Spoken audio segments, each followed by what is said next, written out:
Hello students, स्वागत है आपका हमारे यूट्यूब चैनल कृषि ट्यूटोरियल्स में। तो स्टूडेंट्स, आज हम लोग स्टडी करने जा रहे हैं बीएससी एजी 4th सेमेस्टर का problematic soil and there management के अंतर्गत टॉपिक रिमोट सेंसिंग। क्या रिमोट सेंसिंग का उपयोग in diagnosis and management of problematic soil. हम लोगों के पास दो टॉपिक है, रिमोट सेंसिंग एंड जीआईएस। तो जीआईएस वाला टॉपिक हम लोग अगले लेक्चर में पढ़ा जाएगा, हम लोग इस लेक्चर में पढ़ा जाएगा रिमोट सेंसिंग क्या होता है। तो सबसे पहले आइए हम लोग टॉपिक पर चलते हैं, remote sensing. Remote sensing can be defined, इसके डिफिनेशन की बात करें तो can be defined as obtaining information about an object by observing it from a distance and without coming in actual contact with it. Very simple, क्या बहुत simple है अगर आप समझना चाहे तो। रिमोट सेंसिंग क्या है, इसे इस तरीके से डिफाइन किया जा सकता है कि हमें किसी इंफॉर्मेशन मतलब किसी चीज के बारे में डाटा या किसी चीज के बारे में जानकारी प्राप्त होना, किसी भी चीज के बारे में हमें जानकारी प्राप्त होना दूर से ही, क्या दूर से ही हमें किसी भी चीज के बारे में जानकारी प्राप्त होना दूर से ही, बिना हम उसके एक्चुअल कांटेक्ट में आए हुए। जैसे एग्जांपल में देखिए कि आई साइट, क्या हमने आई साइट हमने देखा कि ऊपर देखा, क्या हमने देखा आसमान में सूरज चमक रहा है, तो हमें एक इंफॉर्मेशन मिला कि सूरज आज चमक रहा है। तो ये एक इंफॉर्मेशन है, हम सूरज के पास थोड़ा ना गए, तो ये एक इंफॉर्मेशन मिला, हम उसके पास भी नहीं गए, हमें इंफॉर्मेशन मिल गया। तो इसे ही रिमोट सेंसिंग कहते हैं। तो रिमोट सेंसिंग हमें तो अभी तो हमारे पास नेचुरल आई था, लेकिन ऐसा ही कुछ प्रक्रिया अगर अपनाया जाए कि हम लोग कहीं दूर रहें और दूर वाले चीज के जगह का इंफॉर्मेशन हमें आसानी से मिल जाए, हम बिना वहां जाए, तो इसी प्रक्रिया को रिमोट सेंसिंग कहते हैं। जैसे फोटो टेकन फ्रॉम कैमरा, एक एग्जांपल है कि हमने कैमरा से फोटो लिया और उस फोटो को कहीं दिखाया, तो हमें उस फोटो के माध्यम से उस जगह का जानकारी प्राप्त हुई। तो ये भी रिमोट सेंसिंग का ही एक एग्जांपल है। क्या रिमोट सेंसिंग का ही एक एग्जांपल है। अगर जनरल में बात करें, सामान्यतः बात करें तो the word remote sensing is used for data collection. क्या रिमोट सेंसिंग का शब्द का यूज डाटा कलेक्शन मतलब कि किसी भी इंफॉर्मेशन का कलेक्शन फ्रॉम आर्टिफिशियल सैटेलाइट्स जो मतलब उपग्रह भेजे जाते हैं, ऑर्बिटिंग द अर्थ, धरती को हमेशा घूमने वाले, प्रोसेस करते हैं और उससे यूजफुल डिसीजन बनाते हैं, मतलब कि निर्णय लेकर वो डाटा भेजते हैं और उसी को हम लोग देखकर समझते हैं। तो आपने पहले डिफिनेशन एक पढ़ लिया कि रिमोट सेंसिंग का डिफिनेशन यहां से यहां तक था, एग्जांपल, उसके साथ रिमोट सेंसिंग का एक सिंपल सा अर्थ। अब हम लोग आप आगे पढ़ते हैं एक और डिफिनेशन रिमोट सेंसिंग का जो बहुत ज्यादा इंपॉर्टेंट है आपके टॉपिक के हिसाब से, कि remote sensing can also be defined as a science. ये एक विज्ञान है, एक कला है। क्या करने के लिए? किसी चीज के बारे में जानकारी इकट्ठा करने के लिए, या फिर एरिया, किसी जगह की या फिर किसी कार्य की इकट्ठा करने के लिए दूर से ही, क्या फॉर ऑफ प्लेस, दूर से ही, बिना हम उसके आसपास गए हुए। बिल्कुल हिंदी में हमने बोल दिया, आप नोट कर सकते हैं, या फिर आपके पास इंग्लिश में सामने दिख ही रहा है, आप वहां से भी नोट कर सकते हैं। तो स्टूडेंट्स, आइए हम लोग थोड़ा सा फिगर के माध्यम से समझते हैं। जैसा कि आपके सामने एक फिगर दिख रहा है, इस फिगर में क्या है? इस फिगर में बिल्कुल सिंपल से दिख रहा है कि ये धरती है। क्या ये धरती है? Ground observation. इस धरती पर क्या दिख रहा है आपको कि एक आदमी है, अपना खेती वेती किया है, ग्राउंड पे कुछ हुआ है। तो यहां से क्या होता है, लोअर एटीट्यूड डाटा जाता है, इस डाटा के हिसाब से ऊपर गया, ऊपर से हाई एटीट्यूड डाटा, मतलब यहाँ ड्रोन से या फिर हेलीकॉप्टर से हमने डाटा निकाल सकते हैं, या फिर हमने एरोप्लेन से या फिर कोई और मशीनरी से ऊपर जो फिट किया है उससे डाटा निकाल सकते हैं, या फिर सबसे ऊपर डाटा होता है सैटेलाइट डाटा। सैटेलाइट डाटा क्या करता है?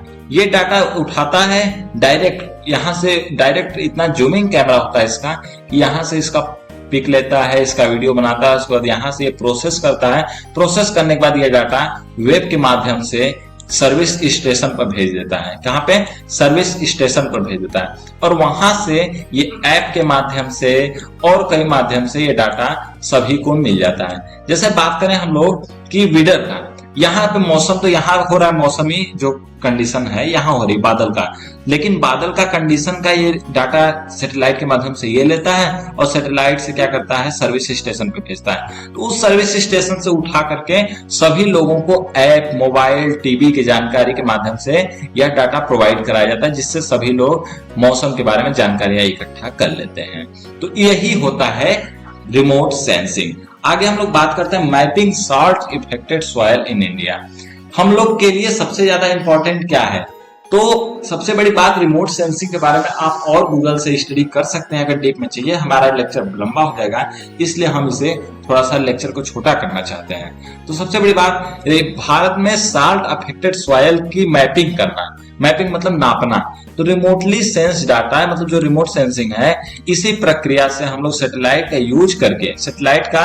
यूज करके डिग्रेड लैंड को मॉनिटर कर सकते हैं और समय समय पर इसको पता कर सकते हैं कि हमारे भारत में अभी कितना डिग्रेडेड लैंड बचा है। एनआरएसए क्या है? यह एक मैप प्रक्रिया है जिसके हिसाब से 1 से 2.5 लाख स्केल यूज किया जाता है। क्या यूज किया जाता है? सैटेलाइट के डाटा के हिसाब से एमएसएस, टीएम, आईआरएसएस सेंसर यूज करते हैं और यह कुछ सेंट्रल और स्टेट गवर्नमेंटल ऑर्गेनाइजेशन कार्य करती हैं इस पर। तो इन स्टडी के हिसाब से, इन जितने टोटल स्टडी है एनआरएस से, ये सभी के हिसाब से भारत में salt affected area 6.727 million hectare presently है इस समय। तो बात करें तो मतलब मैप का, जब हम लोग मैप निकाल लिए तो इस मैप का क्षेत्रीय लेवल पर यूज करके उससे बहुत कुछ कार्य करना। हमारे यहाँ क्या करते हैं? एनआरएस से क्या करता है? 1 से 50,000 स्केल पर भी Uttar Pradesh, Gujarat, south coastal area, Andhra Pradesh और कुछ भारत के स्टेट्स में प्रोसेस करके डाटा भेजता है। मतलब 1 से 2.5 लाख था, 1 से 50 लाख का डाटा, यहाँ तक 50,000 तक का डाटा यह भेज देता है। जिससे क्या होता है, जब साल्ट अफेक्टेड एरिया के बारे में हमें जब पता चल जाएगा तो गवर्नमेंट को या फिर तो जितने मतलब की कंपनीज हैं, बड़ी बड़ी मतलब गवर्नमेंटल ऑर्गेनाइजेशन है, उनको आसानी होता है इसको मैनेजमेंट कराने में। आगे बात करते हैं application of remote sensing in agriculture. कृषि में रिमोट सेंसिंग का एप्लीकेशन क्या है?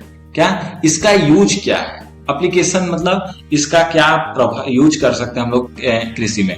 तो सबसे पहले agriculture appliances are characterized by number of phonological, मतलब कई चीज जानने के बारे में। लैंड मैनेजमेंट, भूमि की मैनेजमेंट मतलब कि प्रैक्टिस करना, जहां खराब भूमि है उसको भी विधिवत यूज कर लेना।